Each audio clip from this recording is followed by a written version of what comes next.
Hey y'all, figure I'd make a quick one before I call it quits.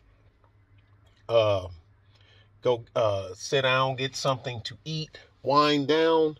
But I just wanted to make this over some comments that I got. Now, um, y'all know how normally when I tell y'all, and go back and forth with somebody, and I'll tell y'all, hey, I didn't remove that person's comments. They took it down. Well, in this case, and I said, if I do it, I'll let you know. Well, in this case, I did take it down. And it was, I put up the Mark Rudolph video. I done had that video for years. Got a couple more of them too. And then the Me Too video. Now, apparently, this person, if they put in my name, go to my channel and put in hashtag Me Too, they're going to find probably about 4 or 5 videos that I've done on this since this thing formulated. Plus, I also put in the video, I think I put it in the description or in the actual title, that I dropped the ball. And what I meant, and I put it in the description or the title, something like that, because I'd recorded this for a while ago and somehow it slipped through the cracks and I didn't upload this video, and it's I made this video a while ago. But anyway, but it don't mean it is any more or less true. But in it pretty much what it boiled down to was 2 people. One was just fire, piss, and brimstone that I would even post something like that. And as rampant as sexual harassment is against females and rape and this, and I said, well, look, it's a whole bunch of stuff out here that exists, but just because it exists don't mean that I got to make excuses for it or I got to partake in it.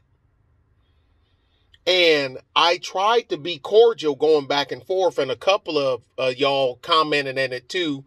And y'all know who y'all are. And I sent 2 of them that I know. I sent a message. I said, dude, please don't even say nothing else about it, because I'm about ready to delete it. The 2 people, they know who they are. We cool like that.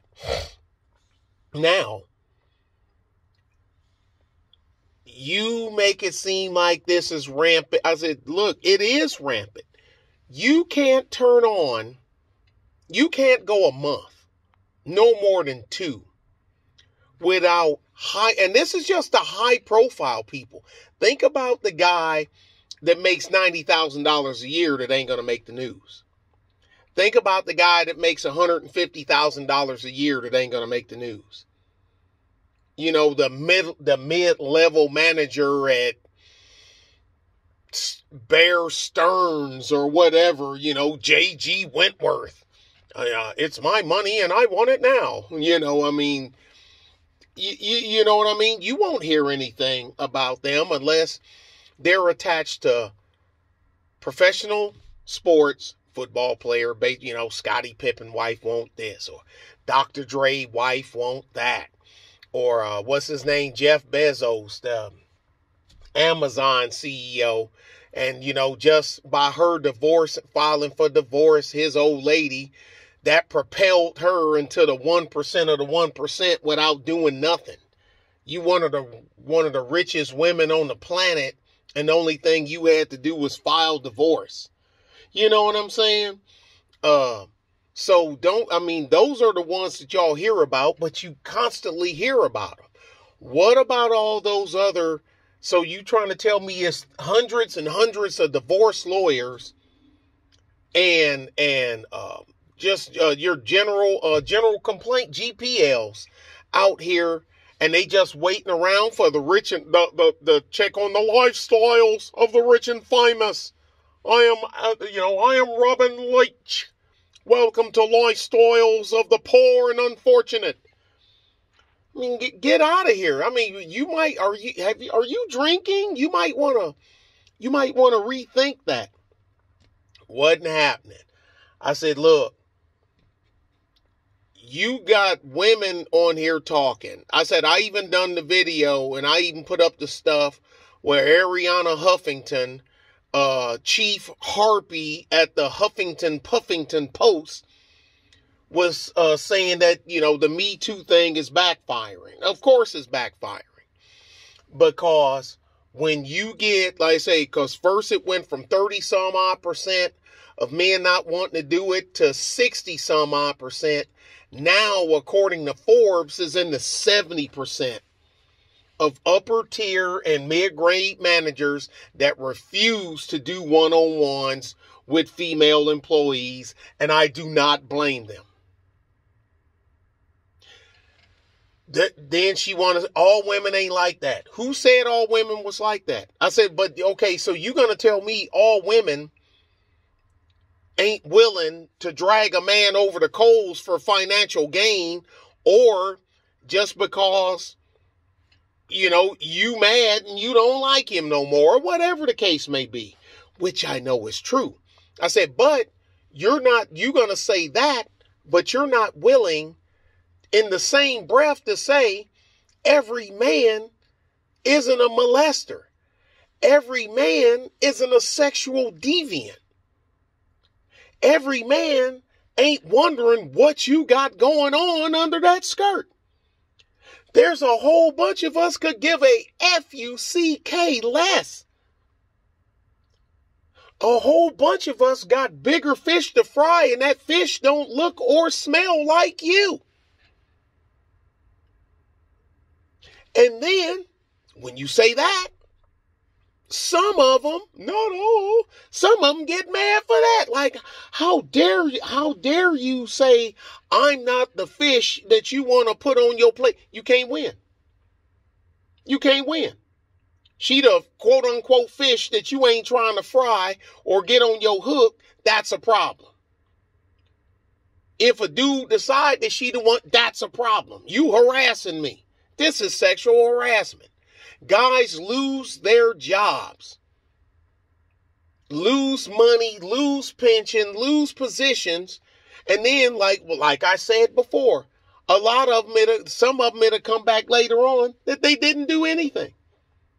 Sometimes, and I even told her, I said, well, what about the ones where I done the story, the Ariana Grande, Asia Argento or whatever the hell, when she was sexually going after that 17-year-old boy, and she paid all that money out to keep him quiet. He was a commercial actor and whatnot and all this other stuff. He's 17 and she 37.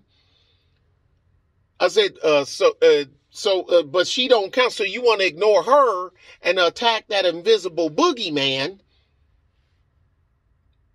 that's behind that you saying that just lurks in every man.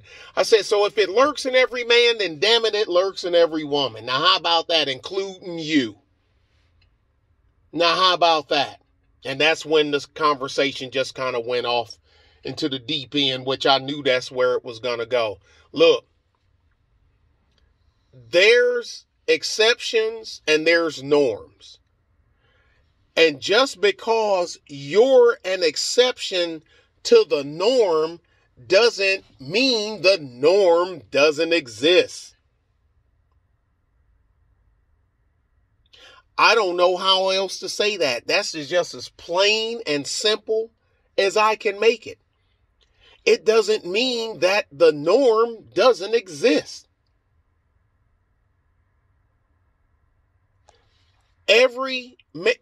I don't blame these guys. And then the only thing the guy got to do is not be a creep and not say, look, man, anything a man say, if a chick decides she want to turn it into some kind of sexual hate, some feminist, Me Too, purple haired, all men suck, one of them feminazis and whatnot, who's willing to deal with that crap? Who wants to put up with that crap? I'm not in the corporate world. I'm not in the office world where I'm a balance of male and female employees. I'm out here in the pipe. I'm a part of the Texas Pipe Hitters Union. That's where I'm at. And ain't no chicks in no hurry trying to get out here for us. You know, they just like the meme I got about the chick standing inside looking out the window in the snow with her cup of coffee talking about equality for women that she wanted, and then look at her old man out there in that blizzard swinging that damn shovel, and she said maybe tomorrow. See, that's the crap. I'm like, that's the crap. I said a woman probably made that meme. I said, you know, there's a whole bunch of women. I said, I even showed the screenshotted tweets of women saying the foul stuff that they know other women do. One where a woman was like, look, I told my husband not to trust them because they're not to be. I trust you, but I don't trust them because I know what they are. There's a woman. And she tweeted, that's what she told her husband. Because who knows when, hey, I'm going to pull a Mark Rudolph on her. Look, from a sexual position, I told you, I know women better than you do. I bet you I've been with more women than you have. And she snickered. Now, the first time I heard that, I heard something similar from a comedian, but then Mark Rudolph, he said it too, and I've been saying it for years. Look, I said, the inequities and mannerisms, you know better. I said the sexual side, I know better. Because I've had more sexual encounters. I said, are you a switch hitter? Do you bat from the other side of the plate? She said no. Have you ever? No. Then I've had more sexual encounters with women than you have. Well, I've had more sexual encounters with men than you have. I said, and rightfully so. Because my body count on men is 0. Shit. And that's where it's going to stay. Am I going to stay on 0? Okay. So, I said, you see what you're saying? You're trying to say that your gravity pulls harder and is heavier on things than my gravity. That's what you're saying. I'm not saying my gravity outweighs your gravity. I'm saying my gravity exists, and it exists in the same sphere and realm or reality that yours do. But you ain't willing to have it that way. Me too, hashtag believe her. I said, so you trying to tell me that you haven't never heard of a case being overturned, lack of evidence, and in some cases, the woman coming out later on saying that it didn't happen the way she said, I was upset, I was angry, why didn't he pick me, blah, blah, blah, blah, blah. She even admitted, yeah, she's heard plenty of them. Then what the F are you talking about? So you're admitting that they exist. Well, I've never done it. I didn't say that you done it. You the one opened this dialogue. I wasn't trying to have this conversation. I just posted 2 videos. And you got an email pipeline to me that a bunch of other people got. And the only reason, y'all, I'm not putting her on Front Street, because we always been kind of half-ass cool. Kind of half-ass cool. I can agree to disagree. I can let you go over there. Because I don't owe you nothing. You don't owe me nothing. Outside of you being a mod for me. And me and you were mods on somebody else's channel. And then you became a mod for me. Besides that, and I already know a couple of my female women subscribers would love to chew into this one. Especially Carrie. I know Carrie would be like, Carrie, no, it's okay. I got it under control. It's crazy. I'm like, what did I say that was wrong? Now, the main part of the story was the people on Fox News talking. It wasn't even us. What did he say that was incorrect? I said, why would a man risk it? Why? Well, it went from 30% to 60%. Now it's over 70%. No, why? Because they got their pulse. They got their finger on the pulse of the system that they work in. No man, who in a right man would risk everything?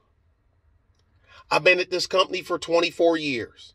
I started as a freaking pencil pusher. Then I went up to this. Then I went up to that. Then they sent me to training. Then I became a product manager. And then I was on this.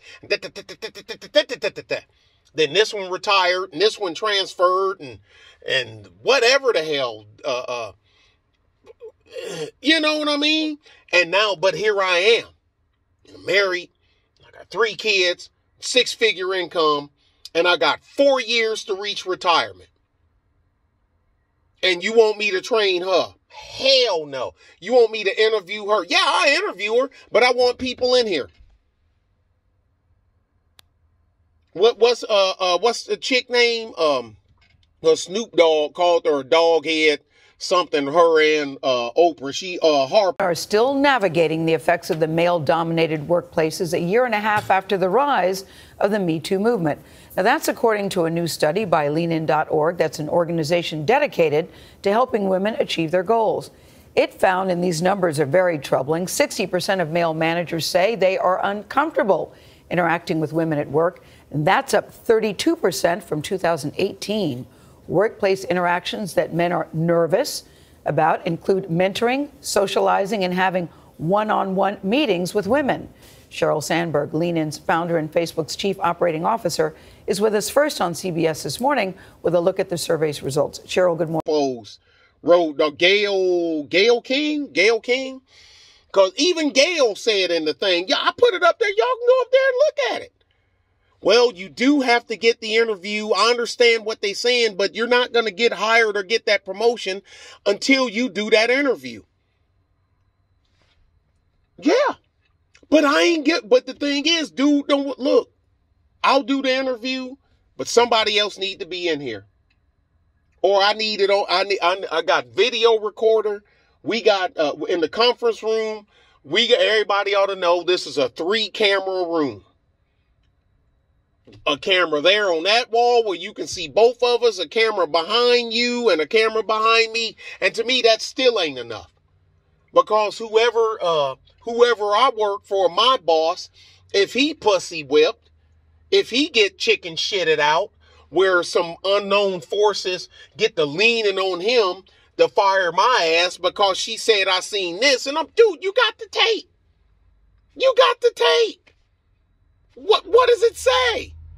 Well, Nick, you've been great and everything, but you have to understand the business is basically F what the tape say. But I'm doing an interview that you asked me to do. I didn't volunteer to do that. Hey, I'll interview the 2 new chicks that's going to be managers over and such and such. No, you dropped this in my bucket. Nah. Okay, well, you can file against the company. And that one dude, he did. That one dude filed against his company that he was wrongly fired and he only had X amount of time left for retirement. And he won. But I say he's one of the lucky ones because that's not normal. He won. But it's painted on you. Oh, yeah, you're the guy that it never goes away. The Duke lacrosse guys. Oh, yeah, y'all the guys that was accused of raping that black chick, even though they didn't do it. Once you get that stink on you, once that malaise creeps on you, it's next to impossible to get it off. So the way I see it, the best thing for me to do is just if I ain't around you, I ain't got to worry about getting it on me. Okay, well, we going to call you that. You can call me whatever. You can we're going to call you anti-chick. You can call, no, I'm calling it anti-BS. I'm staying over here. Sorry, not sorry. And you don't have, when it comes to the exception and the norm, just because you're the exception doesn't mean you get to ignore the norm. The norm still exists whether you're in it or not. A lot of us know we're exceptional when it comes to a lot of things. I'm from Detroit's West Side. I'll say it again. Cooley High in Detroit. Hubble Avenue. Corner of Hubble and Finkel. We nicknamed it Finkel University. You can even buy t-shirts and hats that say Finkel University. Hell, I got the embroidered graphic in my computer. Finkel University. Everybody from that over there in that area, they know exactly what I'm talking about. You and that Schaefer, Schoolcraft, Hubble, Greenfield, 6 Mile area.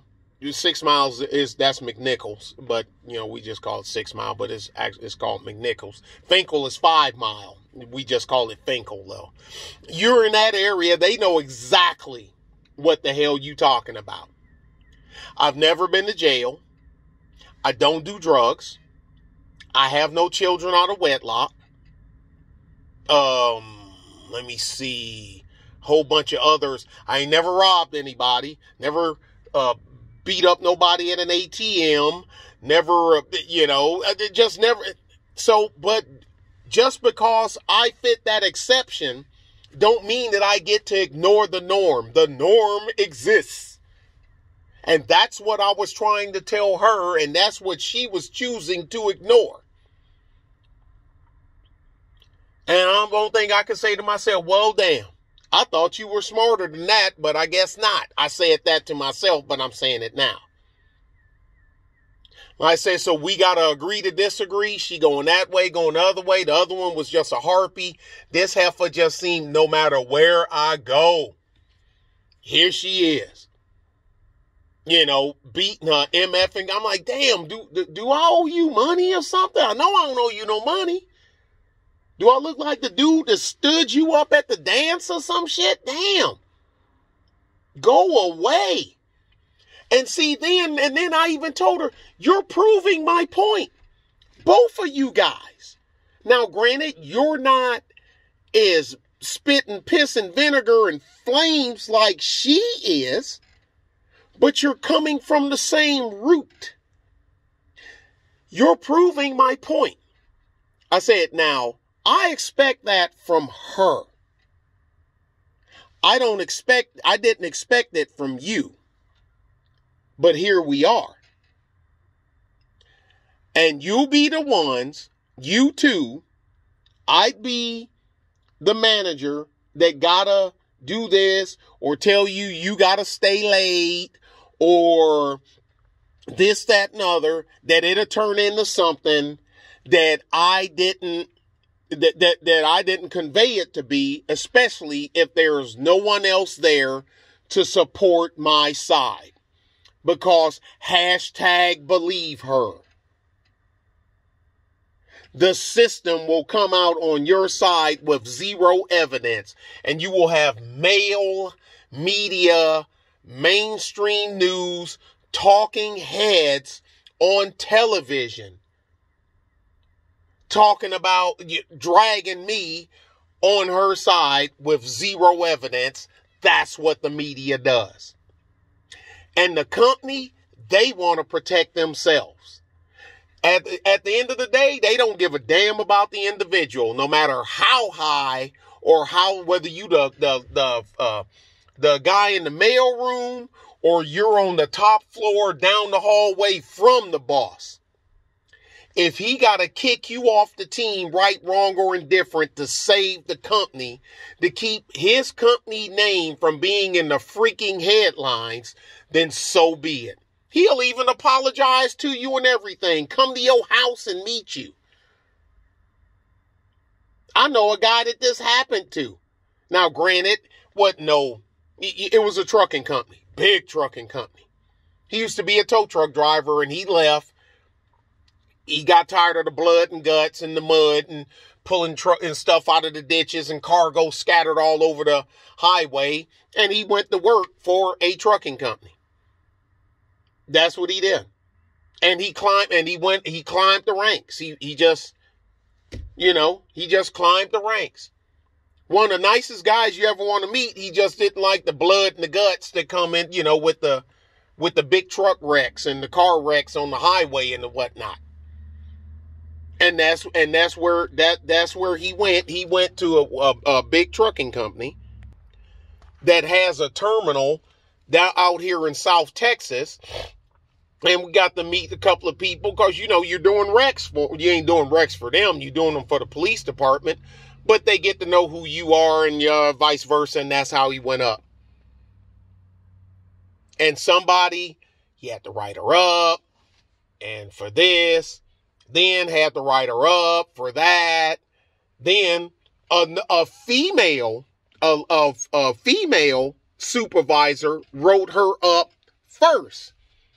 For the same thing he wound up writing her up for when they moved her from her team. Well, look, Lisa and Shamiqua ain't getting along, so we gonna move Lisa over here to your team. And the problem followed Lisa, so Shamiqua in this case was right.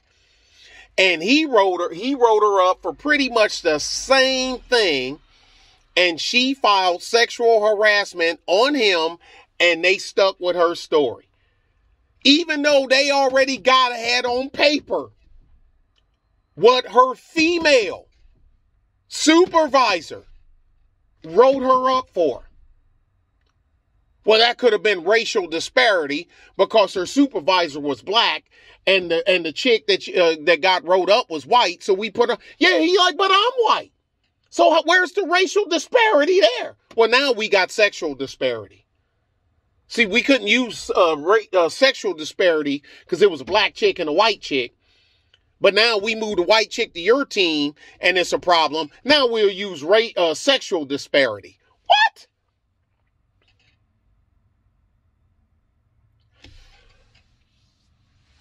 I'm like, dude, I can't believe this. Now, he wound up leaving and he lost a lot of years in seniority. He's over at an energy company now and he's doing dispatching and route planning and all that other stuff for a big oil field company. But he dodged the bullet. This is the crap I'm talking about. And like I said, and then the two chicks I was talking to, I said, look, we're talking right here. And I told chick A that I'm talking to chick B in the email, and told chick B that I'm talking to chick A. Now, both the chicks know who each other is because both of them commented on the same, made comments on the same thing and in there, and it went back and forth 3 times. And I get up and wake up because I got up pretty early. I get up at 5 o'clock in the morning and I'm checking my YouTube alerts while my coffee is percolating and realized that my stream had gone to crap on there. So I deleted it. And then it was a couple other people commenting in there. They know who they are. Like I said, I contacted them. Just let it go. Don't say nothing. Yeah, please. And they like, cool, bro. Because we know you didn't mean nothing and we know this, that, and other. So we good. And plus they're longtime subscribers. And one of them's a female. And she even says the same thing. Shit, what the hell is a problem? One's a firebrand, one not so much, but it just goes to show to prove as a man, if you're in a position or you have means, that ricochet could come from either direction. Some men can bounce back from it. Some may not be able to. Or then you have the ones that just don't want to deal with it. So we'll just keep away from you. We'll be part of that 70% of managers and owners that Forbes talk about that refuse to have anything to do with your female employees if there isn't no one else around. I need heads. I need bodies. I need cameras. No one were in my own personal office. I got a camera in my own office. And it's my office. It's separated from the rest of everybody else's. I got a camera in my office. And I'm keeping it there. Anyway, I done rattled long enough. This proves, and for the third and final time, when it comes to exceptions and the norms, just because you're the norm don't mean you get to ignore the exception. There are women out here that are willing to play you up when you're the next contestant on The Price is Right. Chicks even got a term for it. They call it securing the bag. Well, guess what, dude? You're the bag. You're the bag. Your product isn't the bag. You're the bag. All right? Talk to y'all later.